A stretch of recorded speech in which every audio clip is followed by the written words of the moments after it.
Bom dia, meu nome é Luiz Antonic, sou professor universitário e apresento semanalmente uma análise do Boletim Focus do Banco Central do Brasil, que traz os principais indicadores conjunturais da nossa economia e que, portanto, tem uma influência muito grande no mercado de capitais. Na semana passada, a Bolsa continua esse processo de lateralidade, ou seja, ela fica aqui variando perto dos 110 mil pontos, sobe um pouco, desce um pouco. Como você pode ver, ela começou a semana com 110 mil pontos, subiu um pouquinho e fechou a 112.300. Bastante volatilidade, né? Na nossa bolsa, mas ainda assim é melhor do que nada. O nosso primeiro indicador, que é o IPCA, a inflação oficial brasileira, esse índice é muito importante, porque é ele que, teoricamente, vai formar a nossa taxa de juros de referência do mercado financeiro, que é a taxa Selic. E então, a previsão agora para dezembro é de 6,40%. Na semana passada, no dia 9, saiu o IPCA de agosto, mais uma vez temos uma deflação, e agora ela foi de 0,36 negativo, o que deu um acumulado de 4,39 e um acumulado nos últimos 12 meses de 8,73. Ela vai cair bastante ainda, porque você pode ver que esses números aqui de setembro e de outubro, mesmo novembro, são muito altos. E então, quando esses números aqui de novembro, outubro e setembro de 2021 caírem fora e entrarem os números de 2022, esse número aqui vai ser puxado para baixo. E então, a previsão para esse ano é de fecharmos em 6,40, está muito acima da nossa meta, que é 3,50. As pessoas sempre me perguntam, puxa, como é que é o IPCA, como é que funciona? Bom, quem mede o IPCA é o IBGE. Ele faz uma pesquisa em 16 áreas urbanas brasileiras, nas 16 principais áreas urbanas brasileiras, e ele pesquisa o que consomem as famílias que ganham entre 1 e 40 salários mínimos por mês. E aí ele faz essa pesquisa, e para facilitar a pesquisa, ele divide esse consumo em 9 grupos de consumo. Aí cada grupo desse aqui abre numa série de outras coisas. Por exemplo, transporte, saúde, comunicação, alimentação, artigos de residência, despesas pessoais, coisas assim. Já estamos vendo aqui que o índice de transporte é o mais importante de todos eles, porque ele tem um piso de 20,6%, seguido depois por alimentação, que tem 19,35%, e a habitação, que tem 15,59% de peso. Essa pesquisa que o IBGE faz chama POF, Pesquisa de Orçamento Familiar. Então, é assim que é composto o IPCA. Como você pode ver, o IPCA, aqui é o acumulado nos últimos 12 meses. Por exemplo, em maio de 2020, até aqui praticamente junho de 2022, ele só subiu. Todo mês só subiu. Aí, com essa medida artificial que nós fizemos, que foi tirar alguns impostos de cima da gasolina, baixar outros impostos temporariamente. Na época da eleição, também fizemos o mesmo com o preço, com os impostos sobre energia elétrica. Então, acabamos puxando a inflação aqui para baixo e hoje temos acumulado em agosto 8,73, mas observe que nosso recorde aqui foi ainda esse ano com 12,13% de inflação. Então, esse efeito gasolina, gás de cozinha, óleo diesel, etanol, com essa mexida nos impostos que o governo deu agora, na época da eleição, ele trouxe a inflação para baixo para 8,73. Mas eu queria chamar a tua atenção que veja você que o item alimentação no ano. Olha, no ano, vou voltar aqui, ó, no ano a inflação está acumulada em 4,39. A alimentação está em 10,09. 4,39 a média geral. E itens, por exemplo, como o vestuário aqui, 11,62. Então, isso aqui, ele serve de alerta para nós brasileiros, para dizer o seguinte, olha, o que foi que baixou a inflação? Foi os item transporte. Olha aqui, ó, a retirada dos impostos no item transportes no mês de julho, sozinho o transporte contribuiu com menos 4,51. Agora, em agosto, 3,37. Sozinho ele contribuiu com isso. Então, enquanto você tem um item alimentação com uma alta de 10%, você tem o item transporte com negativo 0,92 por conta dessa alteração que foi feita nos impostos. Então, qual é o alerta aqui? O alerta aqui é que, passando esse efeito da gasolina, a inflação ainda pode continuar subindo. Dentre as capitais brasileiras, dentre as 16 regiões metropolitanas brasileiras, a cidade do Rio de Janeiro, a média Brasil é 4,39, a cidade do Rio de Janeiro com 4,61, São Paulo com 5,18 e Curitiba com 4,19. Então, por exemplo, Curitiba, a inflação, em média, subiu menos do que no resto do Brasil. O IGPM também, em decorrência da gasolina, no mês de agosto ele caiu bastante, 0,7, em setembro aqui ele vai ter mais uma queda grande, mas ele deve ficar aqui com alguma coisa entre 8,59. Diferente do IPCA, olha o que vai sair fora aqui do IGPM. Esses índices aqui são muito baixos, então quando eles saírem fora, o que for entrar no lugar deve elevar um pouquinho a inflação, por isso esse índice previsto de 9,61.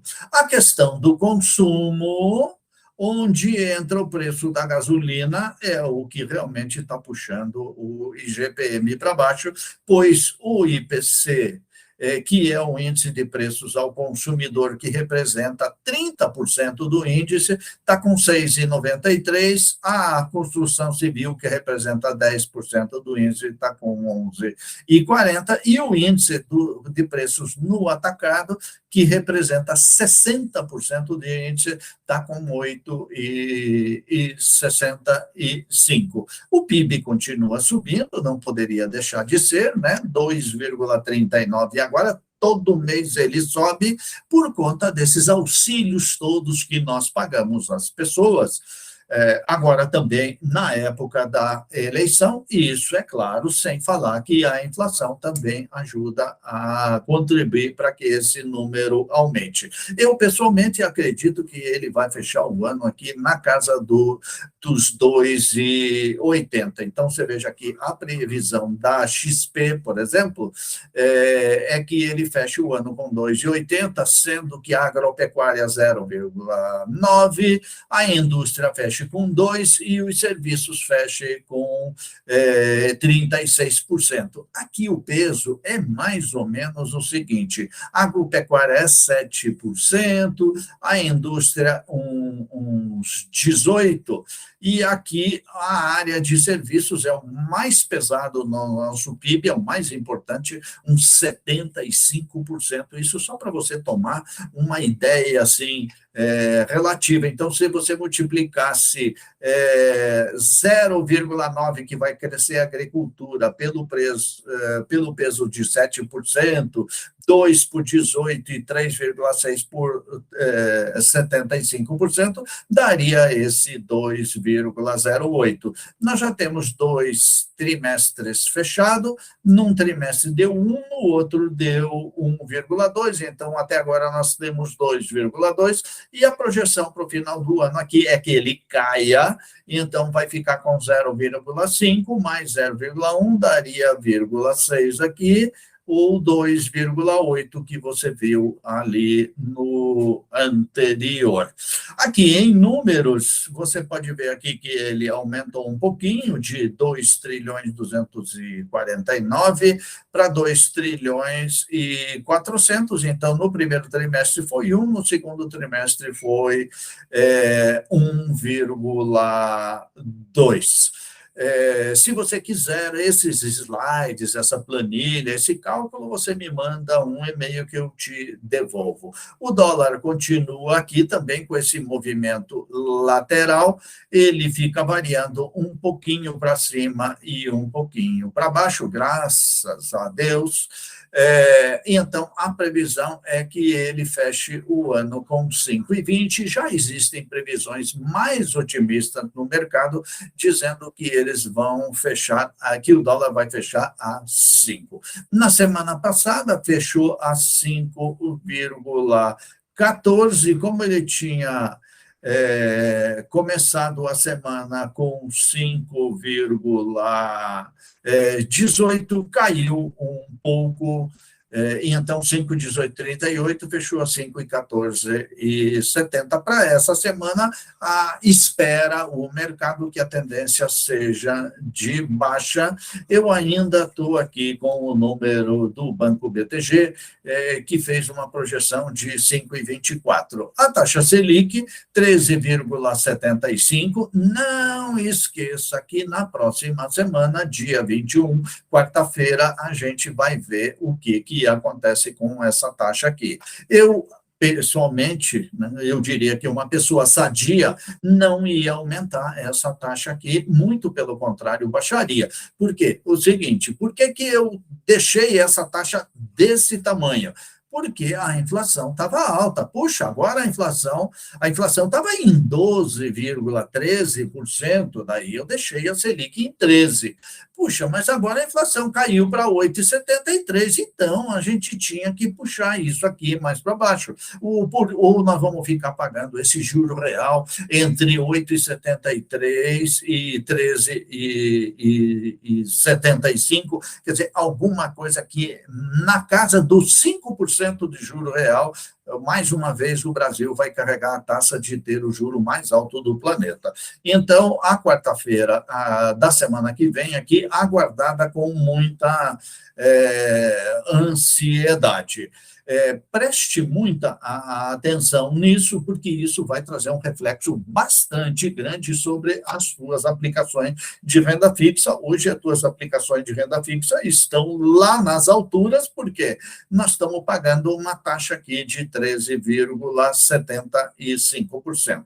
Agora, para responder uma pergunta, que me fizeram essa semana, puxa, professor, como é que o valor dessas aplicações, o que rende mais, olha, a caderneta de poupança pagando tão pouco. Olha, você tem que tomar muito cuidado quando você fizer comparações. Eu vou fazer uma comparação aqui, e que é o seguinte, olha a taxa do CDI, deu 9,76. Hoje o CDI está em 13,65, mas é que ele pega um histórico de um ano atrás, e então é por isso que ele fica em 9,76, porque nem sempre foi 13,65, antes era um pouco menor. E olhe a caderneta de poupança aqui, nas mesmas condições desse CDI. Então, você pode perceber que a diferença não é tão grande. A caderneta de poupança paga 7,91 e o CDI está pagando 9,76. Mais alguma coisa aqui em torno de 1,20 a diferença. Mas eu digo assim, se você for num banco grande e fizer uma aplicação de 10 mil num CDB, esse cara vai te pagar 80% do CDB. Se você não tomar cuidado, você vai, com esse CDB, você vai perder para essa caderneta de poupança aqui. Então, a pergunta que me fizeram é o seguinte, puxa, o que rende mais? Um investimento num CDB de IPCA mais 7, e, olha, o IPCA mais 7 ou um CRI a 102% do CDI. E caso a caso, você vai ter que fazer a conta e sempre você vai precisar estimar alguma coisa. Essa conta que eu vou mostrar para você aqui é uma conta que ela fica meio tabajara, mas eu acho que dá para você ter uma ideia do que acontece. Muito bem. Então, a primeira coisa que eu tenho que ver é se a tributação é igual do CDB e do CRI. Olha aqui, ó, eu falei para você, ó, aqui CDI é uma tributação e caderneta de poupança é uma outra tributação muito diferente. Então, você precisa, a primeira coisa que você tem que ver é a questão do imposto. CDB tem um imposto que vai nessa tabela progressiva aqui. Então, se você não mexer no dinheiro até 6 meses, o imposto de renda é 22,5% sobre o rendimento. Se você mexer no dinheiro depois de 2 anos, o imposto de renda cai drasticamente para 15%. E o CRI, como é que é o imposto de renda do CRI? Puxa, o CRI, o imposto de renda é isento. Então, não se engane com esse número aqui, que parece mais baixo do que esse. Por quê? Porque se você não fizer o cálculo, pode ser que o CRI, que parece ser mais baixo, tenha um resultado melhor. Então, eu fiz uma simulação aqui para você ter uma ideia entre um CDB e um CRI, supondo que o dinheiro foi movimentado 170 dias. Puxa, 170 dias, o imposto de renda vai ser esse aqui sobre o rendimento, vai ser 22,5. Peguei milão para cada um, ó, milão para cada um e IPCA mais 7. 8,73 mais 7. Esse 8,73, na verdade, o que seria melhor era você usar uma projeção durante esses 170 dias. Eu peguei o IPCA de hoje. E aqui, quanto está o CDI hoje? Está 13,65 vezes 1,02, porque a CDI 102% do CDI. Então, o rendimento bruto do CDB deu 15,73 e o rendimento bruto do CRI deu só 13,92. Total 1.157, total 1.139.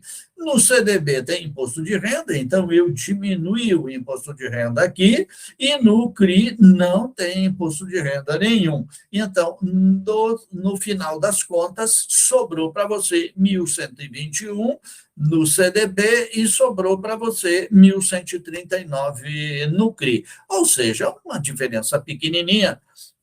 mas só para mostrar para você que você tem que levar em consideração o imposto de renda, às vezes tem IOF, você tem que considerar também, então você tem que deixar os dois na mesma base para poder comparar.